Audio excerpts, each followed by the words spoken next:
చూస్ country delight, live better. ఇప్పుడే country delight యాప్ని download చేసుకోండి.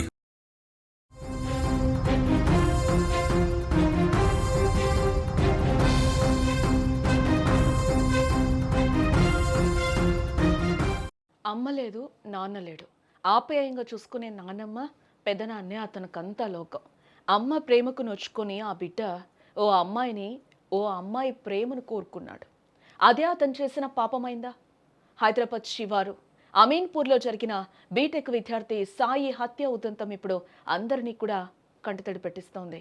తల్లిదండ్రులు లేని అనాథ అని కూడా చూడకుండా ఆ కర్కోటకులు చేసిన పనికి ఒక నిండు ప్రాణం ఈరోజు గాల్లో కలిసిపోయిన పరిస్థితి.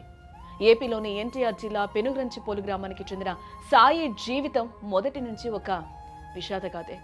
చిన్నప్పుడే అమ్మ చనిపోయింది.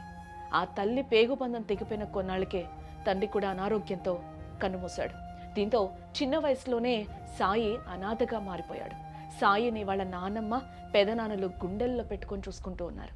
తల్లిదండ్రులు లేని లోటు తెలియకుండా అల్లారు ముద్దుగా పెంచుకున్నారు సాయిని. కష్టపడి చదివించి బీటెక్ వరకు తీసుకొచ్చారు. కానీ విధికి అది కూడా నచ్చలేదు. సాయి తనతో 10వ తరగతిలో కలిసి చదివిన అమ్మాయి శ్రీజ అనే అమ్మాయిని ప్రేమించాడు. స్కూల్ ఫ్రెండ్షిప్ కాస్త అది ప్రేమగా మారింది. అయితే ఈ విషయం అమ్మాయి ఇంట్లో తెలిసినట్టుగా కూడా తెలుస్తుంది. కులం అడ్డు వచ్చిందో లేక అహం అడ్డు వచ్చిందో ఇక్కడ తెలియదు. కానీ అమ్మాయి తల్లిదండ్రులు సాయిపై కక్ష పెంచుకున్నారు. గొడవలు జరిగాయి. చివరికి ఆ కక్ష కాస్త మారణ హోమంగా మారిపోయింది. పథకం ప్రకారం సాయిని తీసుకెళ్లి విచక్షణారహితంగా దాడి చేశారు. శ్రీజ పేరెంట్స్ ఎవరైతే ఉన్నారో, సాయి ప్రేమించిన అమ్మాయి పేరెంట్స్ కుటుంబ సభ్యులు ఎవరైతే ఉన్నారో ఆ అమ్మాయితో కూడా ఫోన్ చేయించడం జరిగింది. సాయికి పెళ్లి గురించి మాట్లాడదాం, ఇంటికి రా అని కూడా పిలిపించారు. ఆ అమ్మాయి కూడా ఒక 5-6 నెలల నుంచి కూడా ఫోర్స్ చేస్తున్నట్లుగా తెలుస్తూ ఉంది.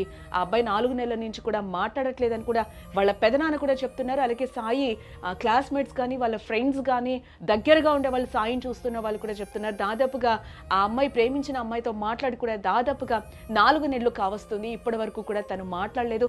బట్ ఆ అమ్మాయి ప్రేమించిన అమ్మాయి ఎవరైతే ఉన్నారో ఆ అమ్మాయి రెగ్యులర్గా కూడా ఫోన్ చేస్తుంది. నన్ను పెళ్లి చేసుకో, మా ఇంట్లో వచ్చి మాట్లాడు అంటూ కూడా ఒకటే తనతో కాల్స్ మాట్లాడుతూ ఉంది. ఈ నేపథ్యంలోనే ఇది జరుగుతున్న డిస్కషన్లోనే వాళ్ళ పేరెంట్స్ కూడా అదే అమ్మాయితో, ప్రేమించిన అమ్మాయితో సాయికి ఫోన్ చేయించి ఇంటికి పిలిపించి అతి దారుణంగా శ్రీజ తల్లి ఎవరైతే ఉందో అందరూ కూడా ఒక్కసారిగా మూకుమ్మడిగా దాడి చేసి ఈరోజు సాయిని కుటుంబ సభ్యులు చంపేసిన పరిస్థితి కనిపిస్తూ ఉంది.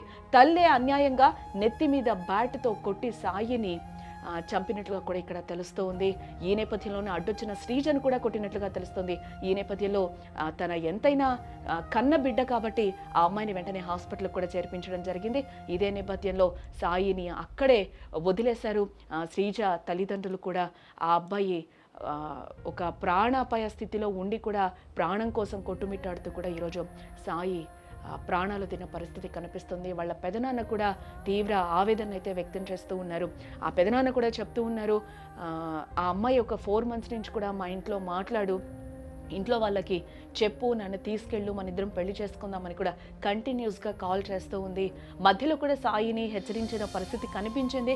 శ్రీజ పేరెంట్స్ కూడా మేము అమ్మాయిని వదిలేయాలి, మాట్లాడకండి, ఇద్దరు దూరం ఉండాలని చెప్పినా కూడా నేను పెళ్లి చేసుకుంటాను, మేమిద్దరం కలిసే ఉంటామని కూడా ఒక రకంగా మొండిగా కూడా గతంలో శ్రీజ కుటుంబ సభ్యులు హెచ్చరించినా కూడా సాయి వినని పరిస్థితి కనిపిస్తుంది. బట్ వాట్ ఎవర్ మధ్యలో ఏదో జరిగింది. బట్ తను 4 months నుంచి కూడా సాయి మాట్లాడట్లేదని తన పెద్దనాన్న చెప్తున్నారు. అలాగే సాయి ఫ్రెండ్స్ కూడా చెప్తున్నారు, కాలేజ్ ఫ్రెండ్స్, క్లాస్మేట్స్ కూడా చెప్తూ ఉన్నారు ఆ అమ్మాయితో మాట్లాడట్లేదు అని చెప్పి కూడా.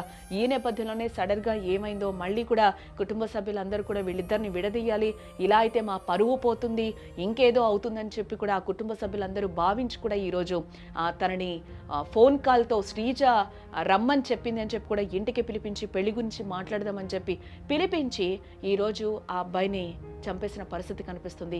శ్రీజ తల్లిదండ్రులు ఎంత అన్యాయం! ప్రేమించుకున్నారు, బాగానే ఉంది, సర్ది చెప్పాలి, లేకపోతే వద్దు అని చెప్పి తమ పిల్లలకి కూడా చెప్పుకోవాలి. ఈరోజు సాయికి పేరెంట్స్ లేని సిచ్యువేషన్ కనిపిస్తుంది. అల్లారు ముద్దుగా ఆ పెదనాన్న, ఆ నాన్నమ్మ కూడా పెంచుకున్నారు, ఒకగానొక కొడుకుని దగ్గర చేర్చారు, పెంచి ఇంత పెద్దవాడిని చేశారు, బీటెక్ కూడా చదువుతున్నాడు. వాళ్ళకు కూడా ఎన్నో కలలు ఉంటాయి కదా, అమ్మా నాన్న చనిపోయారు, ఆ అబ్బాయికి కావాల్సినవన్నీ, సాయికి కావాల్సినవన్నీ కూడా చెయ్యాలి, తీర్చాలి అనేది కూడా వాళ్ళకు కూడా ఎంతో ప్రేమ ఉంటుంది. అనుకోకుండా ఈరోజు సాయి ఒక ప్రేమ వల్ల ఒక పరువు హత్యకి బలైనట్లుగా కూడా తెలుస్తుంది. తెలంగాణలో అయితే మనం రెగ్యులర్గా చూస్తున్నాం. ఇక్కడ ప్రదేశాలు, స్థలాల పేర్లు నేను చెప్పకూడదేమో, బట్ మనం తరచుగా అయితే ఎక్కువగా చూస్తున్నాం. తెలంగాణలో పరువు హత్యలు ఎంత దారుణాతి దారుణంగా జరుగుతున్నాయో కూడా ఇక్కడ మనకి రెగ్యులర్గా వార్తలు అయితే మనం వింటూనే ఉన్నాం, చూస్తూనే ఉన్నాం. ఇది ఎందుకంటే టెక్నాలజీ పెరుగుతూ ఉంది, మనం మారుతూ ఉన్నాం టెక్నాలజీకి తగ్గట్టు. బట్ ఎక్కడా కూడా మనుషులు మారని పరిస్థితి కనిపిస్తుంది. ఇంకా అవే మూఢనమ్మకాలతో ఏవేవో ఆలోచించుకుంటే ఇంకా పరువులు, హత్యలు అంటూ కూడా ఇంకా వాటి చాటుగానే బతుకుతున్న పరిస్థితి అయితే ఇంకా ప్రజల్లో ఈరోజు కనిపిస్తుంది. దానికి నిదర్శనమే ఈరోజు సాయి హత్య ఉదంతం అని కూడా మనం చెప్పుకోవచ్చు. అమ్మా నాన్న లేని బిడ్డ అని ఎవరూ అడగరు అనే ధైర్యమో ఏమో కానీ ఆ యువతి బంధువులు సాయిని కొట్టి అతి కిరాతకంగా ఈరోజు ఇంట్లోనే చంపేస్తున్న పరిస్థితి కనిపిస్తుంది. చేతికి అందొచ్చిన కొడుకు ప్రయోజకుడు అవుతాడు అనుకున్న మనవడు ఇలా శవమై తీరడంతో ఆ నానమ్మ గుండె పగిలేలా రోధిస్తూ ఉంది. ఆ నానమ్మకి ఎవరు చెప్పగలుగుతారు?